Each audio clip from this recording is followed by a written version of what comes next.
Mission Impossible Dead Reckoning Part 1.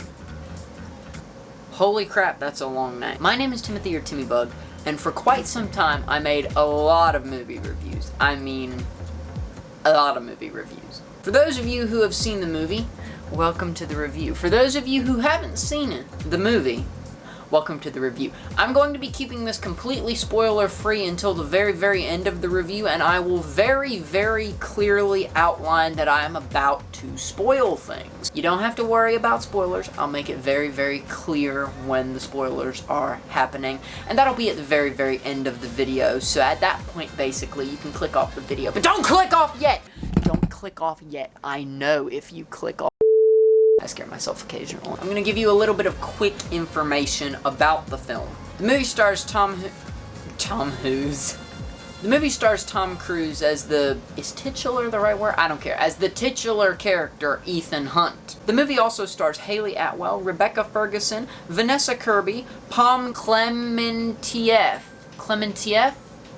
I think I got it right there. Isai Morales, Simon Pegg, Ving Rhames, Henry Cersei. The movie's rated PG-13, just in case you didn't know that, just so that you know. It got an 8 out of 10 on IMDb and a 96% from critics and 94% from audience. That's pretty doggone good, honestly. So the budget for the movie was a little under $300 million, and so far it's made just shy of $500 million, which is awesome. I'm very, very glad to see a movie like Mission Impossible gross that much money, because let's talk about the Barbie. I'm just kidding. I'm not going to talk about that in this review. This movie was really, really good. If you haven't seen it, I made a post on Instagram, or I didn't make a post, I made a story on Instagram saying basically, this is why theaters exist, this is why theaters are still operating, this is why we haven't switched to all on demand.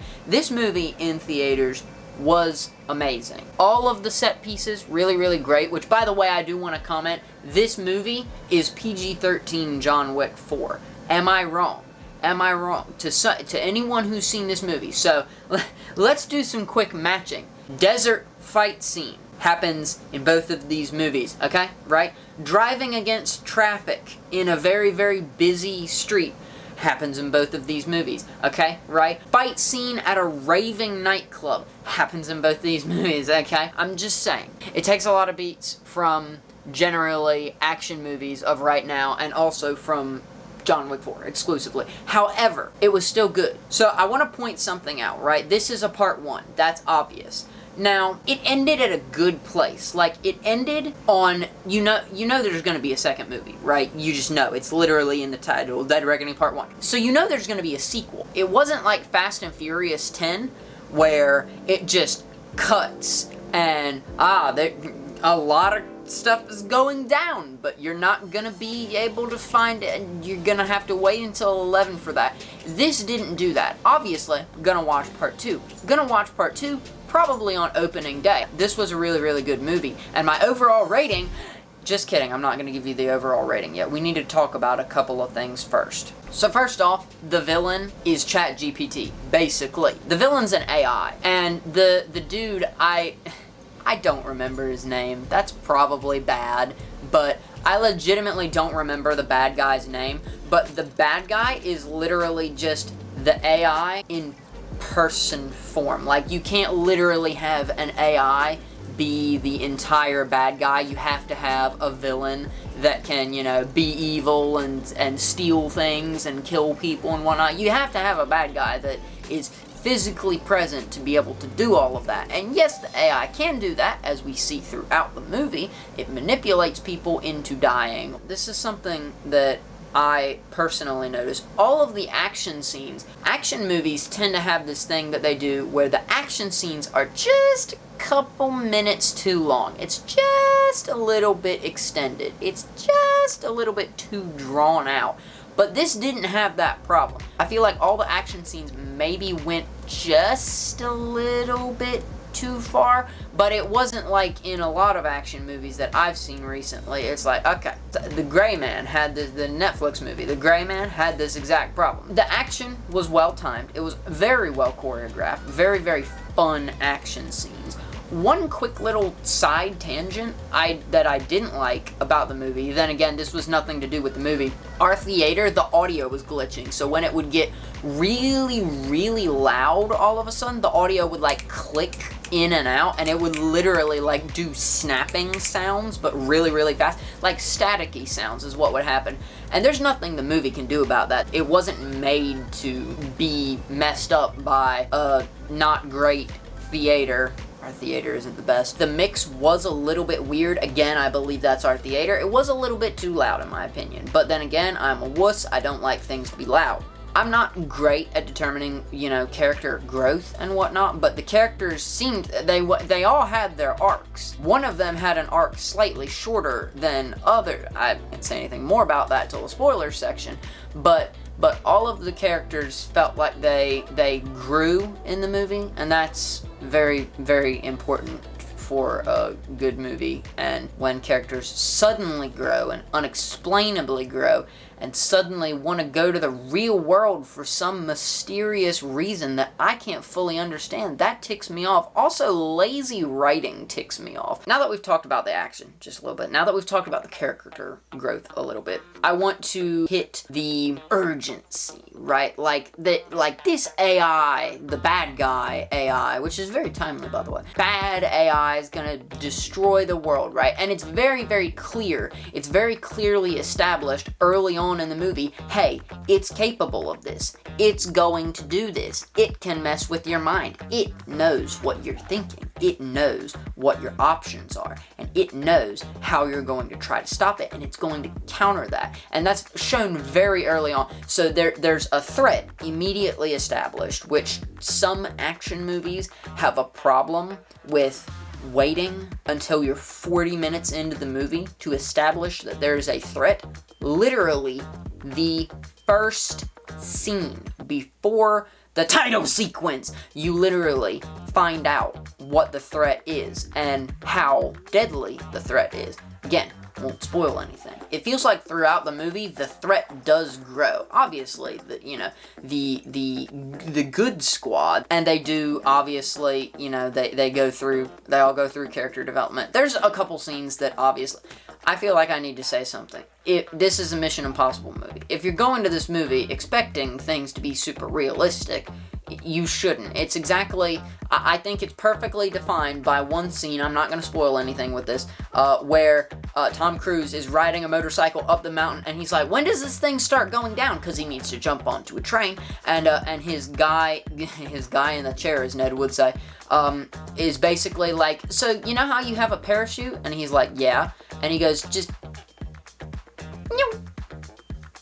That's basically what he says. So if that is any indication of how realistic this movie is, then there you go. Also, one thing I wanted to point out. It felt like, I know in earlier Mission Impossible movies, it was like, oh, the masks are everything. Everybody's conveniently pulling off masks at the convenient time and whatnot. They used the mask thing a couple times throughout this movie, but honestly, the shtick throughout this movie was pickpocketing. It's like these people know magic, right? They're just pickpocketing people constantly, and by the 14th pickpocket in the movie, you're kind of like, oh, I expected that. So that is gonna detract just a tiny bit from the score, because the movie didn't feel very predictable. I'm not gonna lie. It does a good job of keeping you in the dark about what happens and whatnot. So I will knock it a full point for the constant pickpocketing. I mean, literally, they probably pickpocket people like 15 times or 16 times throughout the course of the movie. I'd like to count. Now I want to go back and rewatch it. Which, by the way, this is a rewatchable movie. You can watch it a second time and catch things you haven't found. I plan to do that very thing. It was a good movie.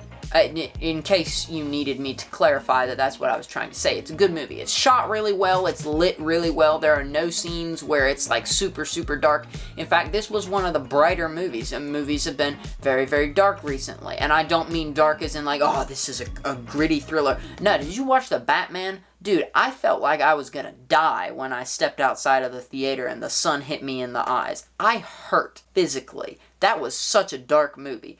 both literally and figuratively. So what I'm saying is this movie isn't very dark. There's a couple scenes that take place in the shadows, dark lit hallways, the raving nightclub and whatnot, but I would say the overwhelming majority, like probably 80% of this movie takes place in really, really well lit, light things, like light scenarios. And also, one more thing I want to say, the CGI was great. Like, I know Mission Impossible tries to do it, like, almost as much as they can practically. Tom Cruise jumped off of a cliff to get the shot from the the trailer shot of him jumping off the cliff. I know that he, actually jumped off a cliff, and that's awesome and whatnot. The fact that the man's 61... Oh, and one more thing, by the way. He did a lot of running in this movie. That's really, really great, because listen to me here, folks. If you've ever seen someone run, doggone it, Tom Cruise has a great run. I can't be told otherwise. It's a great run. Just look at it. Just look at it. What else do you need me to say? Anyway, so what is my final rating of Mission Impossible 7 Dead Reckoning Part 1? My overall review of the movie is going to be, drumroll please, 8.5 out of 10. It was an 8.5 out of 10 movie. What can I say? I really, really enjoyed it. Like I said, I'm going to knock it I'm going to knock it a full point for the constant pickpocketing, and I'm going to knock it half a point because there was some, the language wasn't necessary. I have a problem with movies that put unnecessary language. Do I think there's such thing as necessary language? Not really, but language sometimes makes things funny. And you listen to me, every bit of bad language in the Barbie movie was unnecessary. Every little... So yeah, 8.5 out of 10. It was a really, really good movie. I loved it. I thought it was very good. I'm going to go see it a second time. It's going to be very, very fun. Thank you all so much for watching that are not watching the spoiler part. And go ahead and leave the video now because there are lots of spoilers. You got everything you came for. You can go ahead, just if you're on phone, do the swipe down from the YouTube and close the thing, cause I'm about to spoil the entire. You ready? You better hold on to your liver. All right, 3, 2, 1. Rebecca Ferguson dies, and that's unfortunate. Because the joke about. It was a joke. I don't know if any of y'all caught it earlier, but it was someone had their character arc cut short. Do you get it? Do you get the joke? Do you get the? It's funny. Ahaha. Something I didn't understand, and actually I didn't want to verbalize this in my rating. I really only docked like 1/4 of a point for the language because 1/4 of the point goes to the simple fact. Why was she not carrying a gun? Why did she not kill scary AI man? Why did she not just shoot him? Why'd she have to sword fight him? I get that it's dramatic, but also then again, why did she lose the sword fight? Because she's close to the bad guy, and that's often deadly in movies. So anyway, I thought that was kind of sort of ridiculous. Personally, and this is my personal opinion, I like Rebecca Ferguson just as much as an actress as I like Hayley Atwell. I think they're both really, really good actresses. I thought that Rebecca Ferguson's character was a better written character than Hayley Atwell's character. I get that she's, she's the thief that's innocent to the whole spy world and whatnot, and character development. Ooh, that was a solid smack. Ow! I kind of wish her character didn't die, because that felt kind of unnecessary. Oh, and also, the sub bit at the beginning of the movie. Also didn't want to spoil this for you. That was, I get that it's setting up a part for the second movie, but it's kind of dumb. Also, one last thing. I didn't want to go too in-depth in this earlier because I was concerned. I was concerned that I was going to accidentally spoil something. The ending of this movie ends really, really well. It ends with Ethan and Hayley Atwell's character. I don't remember her name. All I know is that Tom Cruise plays Ethan Hunt, and then there are other people in the movie. What else am I supposed to say? So, basically, the movie ends with Tom Cruise and Hayley Atwell have the key to stop the AI, and the AI is in the sunken sub that lifented itself accidentally at the start of the movie. So just, those were a couple things I wanted to say in the spoiler section. Okay, alright. My camera's about to die, so thank you guys so much for watching this video. Until the next time, have another review over here, have a random video here, and subscribe button right over my face. Goodbye.